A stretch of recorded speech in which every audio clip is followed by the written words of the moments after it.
Време за првиот разговор во нашето студио. Зборуваме на тема травматологија и ортопедија.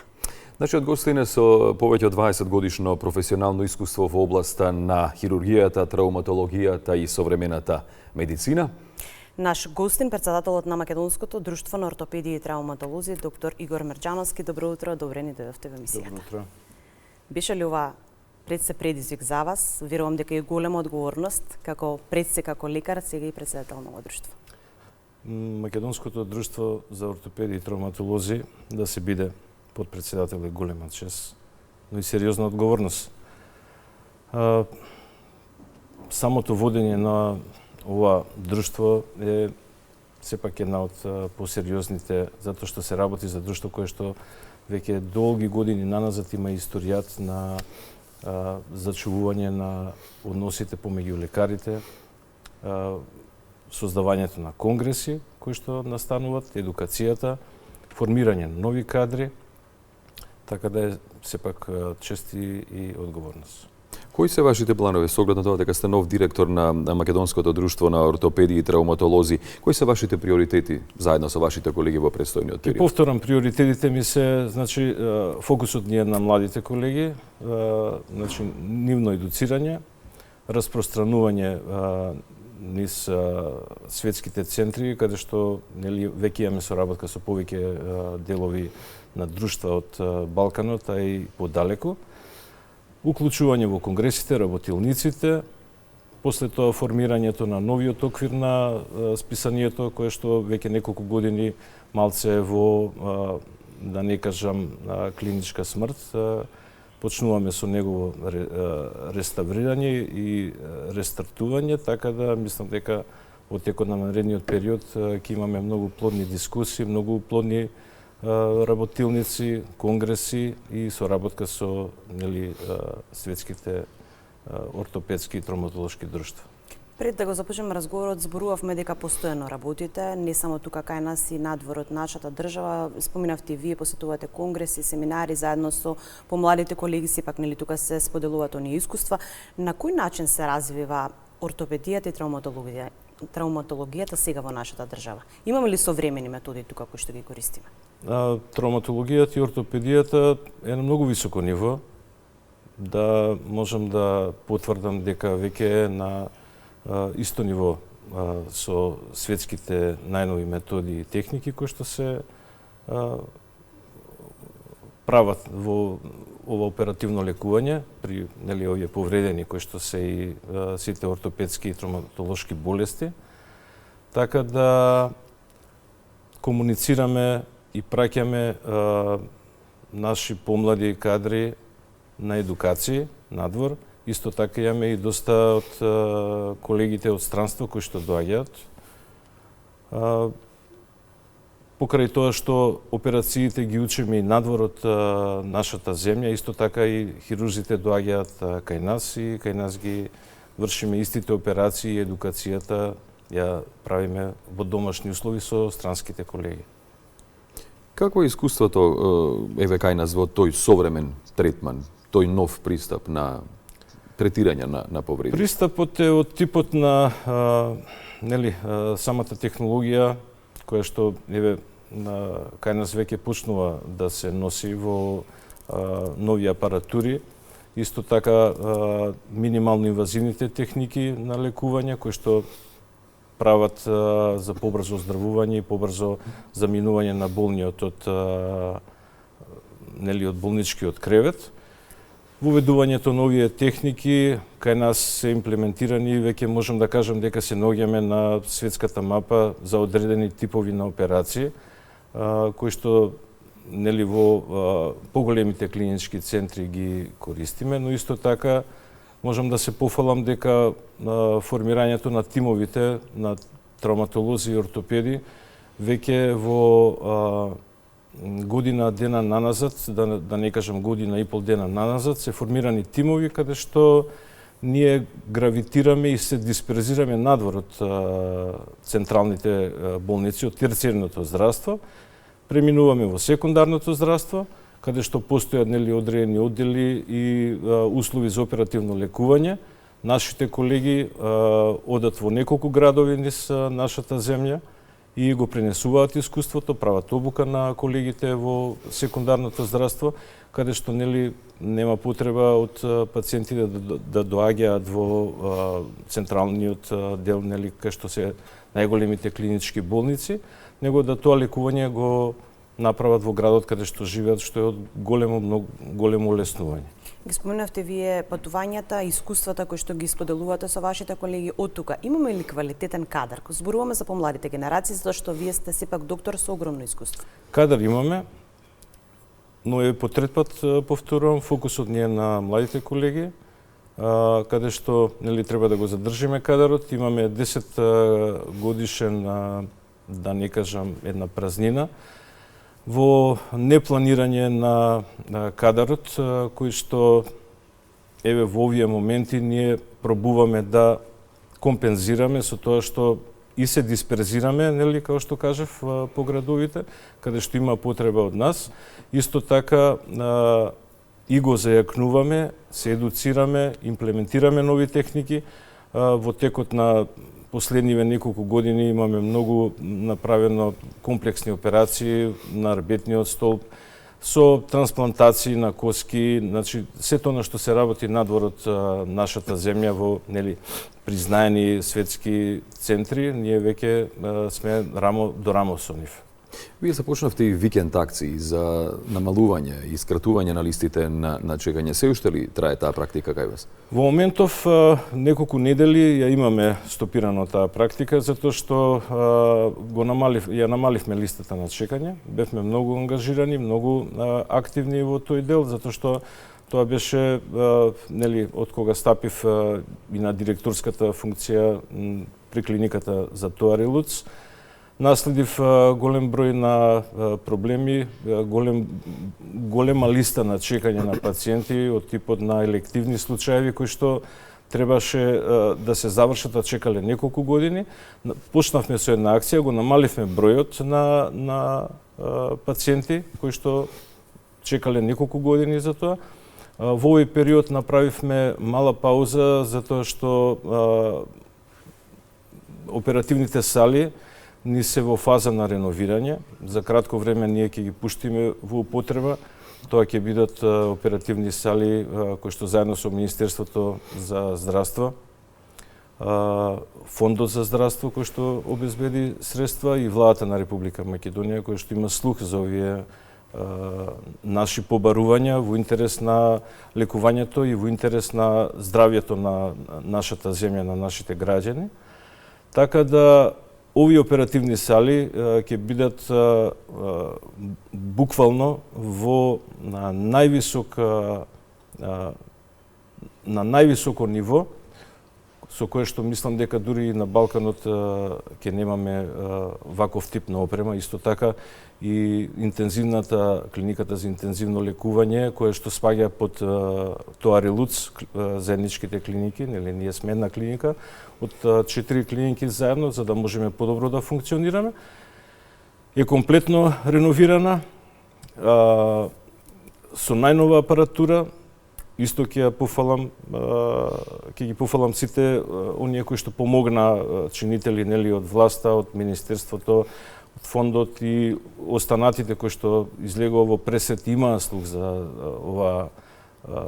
овој наш проект, кој што е од круцијално значење за целата Република, зашто единствената интензивна клиника за интензивно лекување се наоѓа во државната болница со најголемиот капацитет, значи имаме и по другите, ние интензивни, но со помал број. И знаете дека во текот на повеќето несреќи кои што се случија, ние одговоривме први и успеавме да не изгубиме ни еден човечки живот во последната трагедија која што настана во нашата земја Кочани. Од вашето долгогодишно искуство, која е можеби според вас најкомплексна процедура, операција на која сте работеле?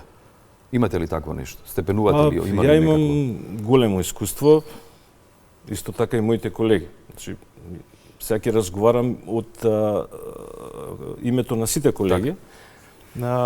Ние имаме комплексни операции, секој пациент е приказна за себе. Најголем предизвик за хирурзите, за мене и моите колеги, се комплексните операции каде што се засегнати повеќе системи, кои што се повредени повеќе системи кај нели пациентот кој што е донесен, дали е тоа од сообраќајка или од пат од висина или нели од настаната некоја несреќа, каде што мора да се направи добар план, да се направат неколку тимови од различни специјалности хирурзи кои што ќе работат на нели да дадат оперативно лекување. Тие операции се најголем предизвик за хирурзите. Ке го споменаме искуството, позитивно искуството на вашите пациенти со вас лично и со вашите колеги, ги споменуваме неколку пати, задоволни се разбира од третманот кој што го добиваат на нашата клиника. Ајде малку повеќе за повредите. Кои се најчести повреди? Дали можеби тоа се спортските повреди? Најчести повреди ни се сообраќајките кои што нас најмногу не интересираат. Значи, тоа се повреди кои што нели се животозагрозувачки повреди. Исто така имаме повреди од пат од висини, исто се така сериозни повреди, но имаме и спортски повреди. Спортските повреди сега се во поголем број затоа што нели со самото затоплување на времето почнуваат спортски активности.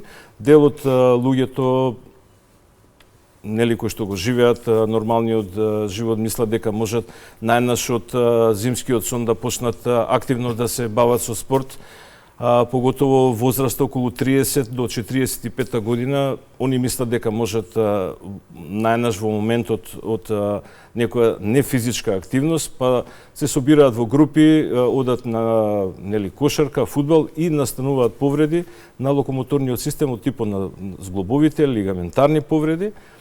Доаѓаат кај нас, ги третираме, имаме апаратура од типот на нели камери, артроскопи, одредени инекции кои што ги ставаме, кои што се сега модерни овие PRP инекции за заздравување на повреда на рскавицата и на зглобовите. Така да мислам дека добро се справуваме сега за сега, имаме добри доктори кои што се бават баш со спортска повреди на спортски повреди.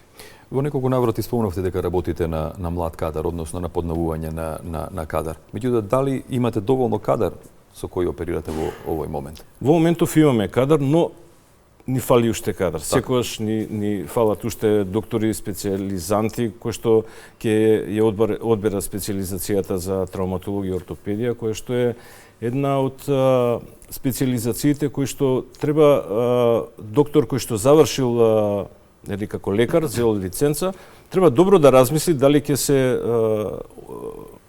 се направи приказна да стане травматолог или ортопед. И не е едноставна како професија. Не е едноставна, тоа бара целоживотен ангажман, учење, пратење на нови техники, многу брзо се менуваат начинот на лекување, оперативните техники, постојано учење, постојано пратење, правење и на истражување кое што нели ние го правиме кај нас, пратиме пациенти па имплантите се менуваат, така да кадарот ни е секогаш добре дојден и јас се трудам сите кои што ни се млади лекари, кои што имаат амбиција да станат травматолози и ортопеди, да успеам да ги примам кај нас со одредени договори, па ние сега скоро имавме примање на огромен број на медицински персонал на клиниката за Тоаре Луц, некаде 80 и нешто медицински персонал приме, каде што нели во одредени категории беа исто така и болничари, медицински сестри, специјализанти, лекари млади кои што сакаат да се бават со ова. Сега исто така имаме нов наплив, каде што гледам дека неколку од докторите сакаат ургентна медицина, што е навистина од голема потреба, пошто многу имаме мал број на доктори кои што сакаат да земат и да учат и да ја специјализираат ургентната медицина. Да, имаме квалитетни млади доктори, како што споменавте и вие. На што се насочувате во наредниот период? Лично за вас и на професионално ниво, како клиника, ќе останат ли докторите и понатаму со овие семинари и обуки кои што ги споменуваме од почетокот? Климата е многу добра во моментов, така да мислам дека докторите немаат потреба да заминуваат. И ве апелирам да не заминуваат. Секоја амбиција на секој доктор, ако ја скратиш, значи негово заминување. Ама кај нас сега климата е многу добра, така да мислам дека има услови за секоја амбиција да биде задоволена од лекарите, кое што нели е, да не кажам, едно од најбитните нешта кај доктор, да амбицијата не му ја ускратиш, он кој што сака да направи кариера, да му се отвори патот за да може и да остане. Мислам дека тоа е најголемиот проблем поради кој лекарите заминува, затоа што дел одредени работи не беа усогласени со и закони, исто така и со вработување. Ние вработивме околу многу број на специјализанти и со проектот кој што го направи, мислам, владата, околу 600 специјализанти се задржани со нивно директно вработување во нашата земја Македонија. Ќе спомнеме, минатата година на вашата клиника за прв пат беше изведена една сложена хируршка интервенција кај 4-годишно дете. Со меѓународен тим се работи за Спренгелов деформитет. Може ли малку повеќе за тоа? Тоа е само една од операциите кои што ги работиме. Ние работиме и скривувањата на арбитниот столб кај деца кои што порано се работеа во странство. Голем дел од парите на граѓаните од кај нас беа префрлани во странски болници. Ние успеавме ова хирургија, така наречена спинална хирургија, да ја донесеме до ниво да ние тука ги работиме. Имаме помош од странски хирурзи, тоа се хирурзи од Република Турска, исто така имаме од Белград, од Германија. Тоа се дел од наши колеги кои што гравитираат кај нас и ние кај нив. И со овие искуства бети успеваме да направиме. Ова е многу ретка операција која што каде е настанат деформитет на скапулата спуштена, не е подигната на место, каде што дел од скапулата е врзана со арбитниот столб, па треба ослободување, комплексна операција, но пациентот е добар, опериран е кај нас, така да и веќе сега се јави уште неколку случаи, многу ретка болест. Како доктор, после операција, бидејќи навистина тоа е еден тежок процес, како вие се чувствувате лично? Тешко ли е понекогаш и за вас, за да го издржите целиот тој товар, напор кој што го носите вие и вашите колеги? Нашата работа е доста тешка.